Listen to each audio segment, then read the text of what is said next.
और इस पे पक्का सोचिए कि इसका कोई हल निकालिए, अदरवाइज़ ये ताजर जो हैं ये सड़कों पे आएंगे, ये आपके लिए मामलात ख़राब भी कर सकते हैं, ये आपको लाना जानते हैं तो आपको निकालना भी जानते हैं। ये फेसलेस, ये ब्यूरोक्रेसी ने गलत जो है सिस्टम उनको बताया गवर्नमेंट को।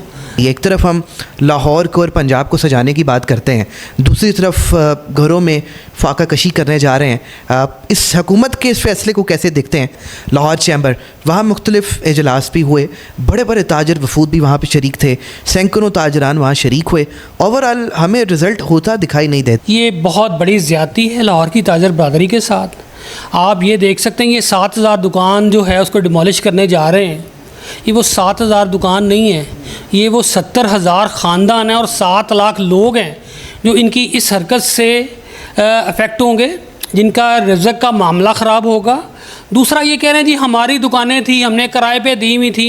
भाई आपने वो दुकानें जब किराए पे दी थी आज से 50 साल पहले, वो दुकानें और थीं, अब उनकी वैल्यूज़ हैं।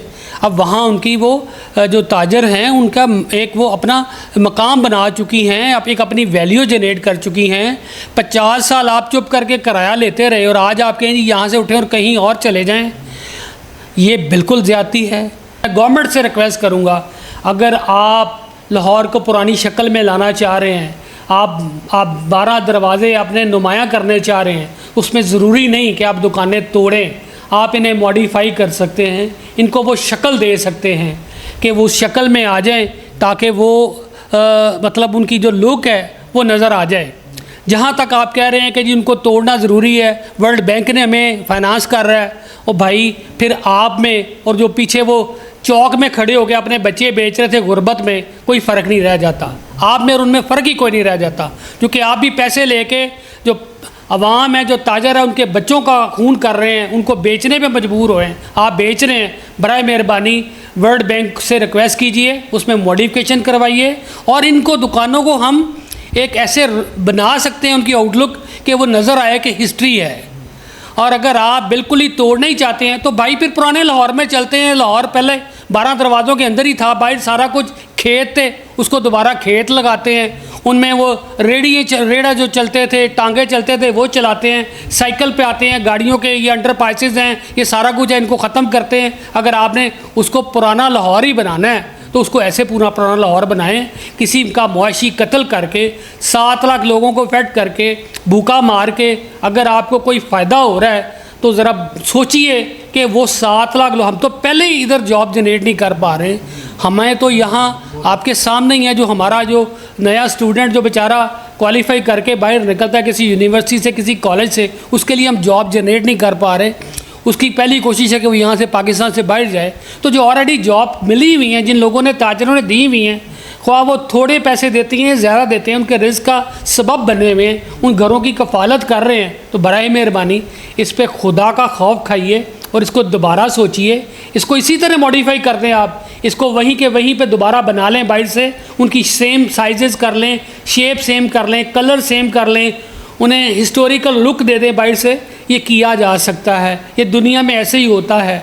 हमें यहाँ तोड़ के अगर कुछ मिलना है, और दूसरा आप कह रहे हैं जी किसी और जगह पे शिफ्ट कर देते, और भाई कैसे कोई 50 साल से जो यहाँ अपनी रिज़्क़ के लिए आ रहा है और रोज़ी चला रहा है उसको, और जब आपने 50 साल पहले जिसको दिया था अब उसका पोतरा दोतरा आ चुका बैठा हुआ है, उनकी मेहनत का फल वो खा रहा है, वो अपनी तजारत को आगे लेके जा रहा है। लिहाजा इस पर सोचिए और इस पर पक्का सोचिए कि इसका कोई हल निकालिए, अदरवाइज़ ये ताजर जो हैं ये सड़कों पे आएंगे, ये आपके लिए मामलात ख़राब भी कर सकते हैं, ये आपको लाना जानते हैं तो आपको निकालना भी जानते हैं। लिहाजा इनको इस बुरे वक़्त में इनका साथ दीजिए। आगे पाकिस्तान में तजारत नहीं है, जो मौका हैं उनको भी हम ऐसे ज़ाया करेंगे, ताजरों को मुतनफ़र करेंगे तो हम तजारत कैसे कर सकते हैं। इस वक्त लाहौर शहर की बिज़नेस कम्युनिटी की एक ऐसी शख्सियत मौजूद है जिन्हें लाहौर का, पाकिस्तान का हर ताजर पहचानता है, जिन्होंने यकीनन अपनी लॉन्ग टर्म खिदमात की बना पर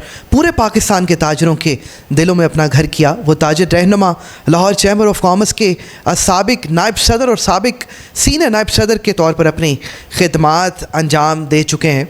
मेरे साथ नासिर हमीद खान साहब मौजूद हैं, जो कि साबिक सीनियर नायब सदर रह चुके, लाहौर चैम्बर के साबिक नायब सदर के तौर पर अपनी खिदमात अंजाम दे चुके और तहलका खेज़ इंटरव्यू करने उनके पास आए हैं। Sir thank you very much, बहुत शुक्रिया नासिर भाई आपके वक्त का। बिस्मिल्लाहिर्रहमानिर्रहीम जी, सबसे खाइफ वो हैं जी अपने उस जो ताजर उनके मतलब सामने खड़े होने शुरू हो गए, ताजरों को उनकी हकीकत पता चल रही है, यही उनका खौफ है, इसी वजह से वो खाइफ हैं और अपनी नाराज़गी का इजहार भी करते रहते हैं। देखिए मेरी उनके साथ कोई ज़ाती दुश्मनी तो है नहीं, मुझे तो अपने ताजरों का जो मफाद आता है उसका तहफ़्फ़ुज़ करना है। अगर कोई भी लाहौर चैम्बर या किसी भी जगह पे बैठ के किसी भी ताजर का नुकसान कर रहा है तो मुझे उसके लिए आवाज़ उठानी है और इंशाअल्लाह मैं हर दम तैयार हूँ अपने ताजरों की जो भी प्रॉब्लम है उनको सॉल्व करवाने के लिए और उनकी आवाज़ उठाने के लिए इंशाअल्लाह। जहाँ तक आप पूरे पाकिस्तान के इलेक्शन चैम्बर्स में इलेक्शंस की बात कर रहे हैं, उसमें कुछ नज़र आ रहा है कि ये इन लोगों की कुछ काविशें हैं कि इलेक्शन ना हो। उसके लिए एक तरफ तो ये कहते हैं जी हमारी तरफ से कल ही इलेक्शन करवा लें, दूसरी तरफ नज़र ये आ रहा है कि ये इलेक्शन से भाग रहे हैं, ये इनकी इलेक्शन करना ही नहीं चाह रहे हैं। एक उन्होंने नहीं कह दिया कि जी चूँकि 2 साल के लिए इलेक्शन हुए थे तो फेडरेशन का भी इलेक्शन जो है वो अगले साल हो और तमाम चैम्बर्स के भी इलेक्शन अगले साल हो। और भाई इस साल जब तमाम चैम्बर के इलेक्शन होंगे तो फेडरेशन का इलेक्शन भी इसी साल होगा ना, उसकी भी 1 साल की एक्सटेंशन की ज़रूरत नहीं रह जाती, इसी साथ ही इलेक्शन होने चाहिए, इसी साल में ही दोनों इलेक्शन हो जाएं, फिर आगे से 2 साल के लिए स्टार्ट कर लिया जाए उसको। तो मेरा तो ख्याल है कि ये इलेक्शन से भाग रहे हैं। तो नया जो आपने सुना ही होगा कि कमेटी में दोबारा इन्होंने ये एक अपने सोर्सेज से एक नया उनका जो है वो करने जा रहे हैं, लॉ में चेंजिंग करने जा रहे हैं कि इलेक्शन जो हैं वो नेक्स्ट ईयर किए जाएं, इस साल इलेक्शन ना हो। तो हमें कोई फ़र्क नहीं पड़ता, इस साल होते हैं, अगले साल होते हैं, उससे अगले साल होते हैं।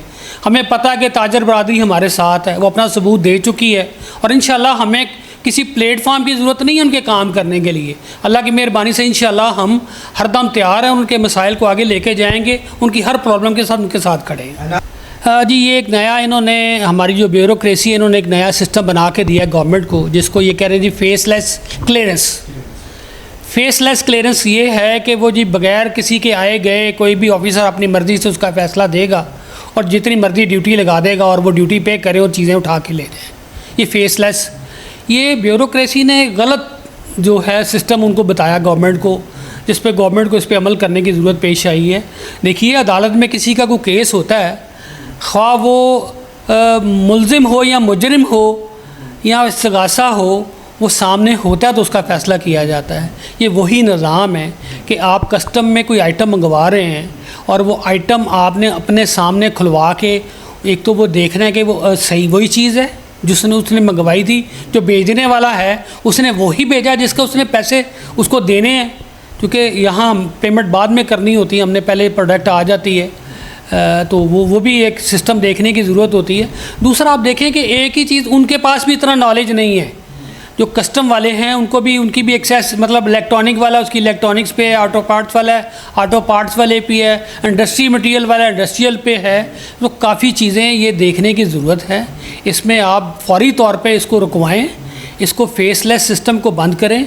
उसकी वजह ये है आप कस्टम ड्यूटी तो ज़्यादा पे कर ही रहे हैं, आप लगा ही रहे हैं उस पर, उसके साथ उनको डेमरेज डिटेंशन बहुत ज़्यादा पड़ रही है। और उन्हें एक आपने ये सिस्टम कर दिया कि कराची में ही सारी उनकी जो प्रेजिंग होगी, वो भी निज़ाम ख़राब है, उसके पे नज़र षानी कीजिए, इससे ताजरों का नुकसान हो रहा है। एक तरफ तो हम कह रहे हैं कि जी हमने जो है महंगाई कम करनी है, एक तरफ आप इनपुट कॉस्ट ही जब बढ़ जाएगी और हमारी एक्सपोर्ट पे वो फ़र्क डालेगी, क्योंकि मोस्टली हमें आइटम में वो मंगानी होती है जो हमारी एक्सपोर्ट में रॉ मटेरियल्स हैं वो इस्तेमाल करने होते हैं।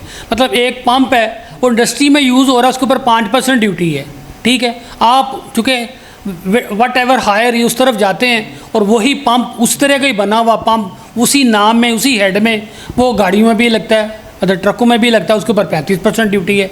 तो आप सारा कुछ 5% वाला 35 में डालते जाएंगे, उसके बाद आप कहेंगे जी इसको हम री एग्जामिन कर लेते हैं, उसके लिए 25-25 दिन की क्यू लग रही है।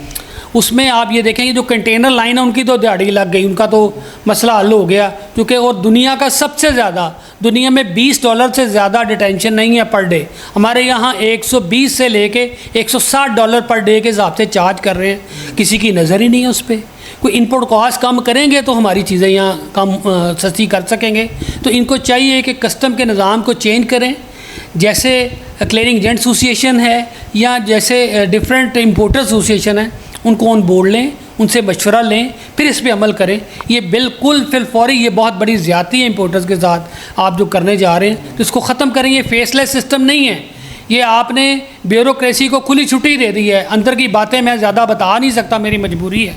यहाँ निज़ाम बहुत ज़्यादा ख़राब होता जा रहा है, इसको फौरी रोकें। देखिए जी, गवर्नमेंट को एक तो देखना चाहिए कि हम एक्सपोर्ट सबसे ज़्यादा कैसे अपनी ज़्यादा कर सकते हैं।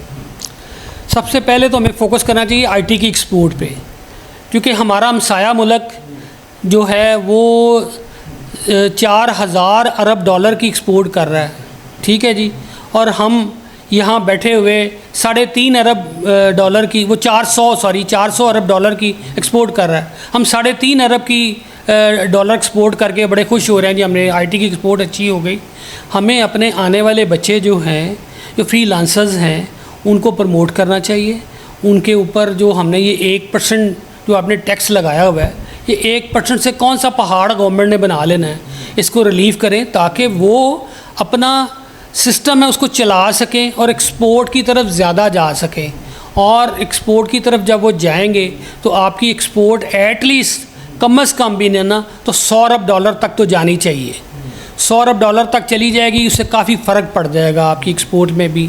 और वो जो बच्चे हैं जिनको जॉबलेस हैं वो भी इसमें आ जाएंगे। पहला तो इकदाम इनको ये करना चाहिए कि आईटी की एक्सपोर्ट के ऊपर ज़्यादा प्रमोट करें। सेकंड, इनको चाहिए कि ये कस्टम ड्यूटीज़ में रिलीफ़ करें। कस्टम ड्यूटीज़ बहुत ज़्यादा हैं, हमेशा वही आइटम इंपोर्ट की जाती है जो यहाँ नहीं बन रही होती। जो यहाँ बन भी रही होती है वो आप कह लें कि वो बहुत एक हमारी कंजम्पशन से परसेंटेज में 5 से 6% को पूरा कर सकती है। उसके तरफ तवज्जो देने की ज़रूरत है।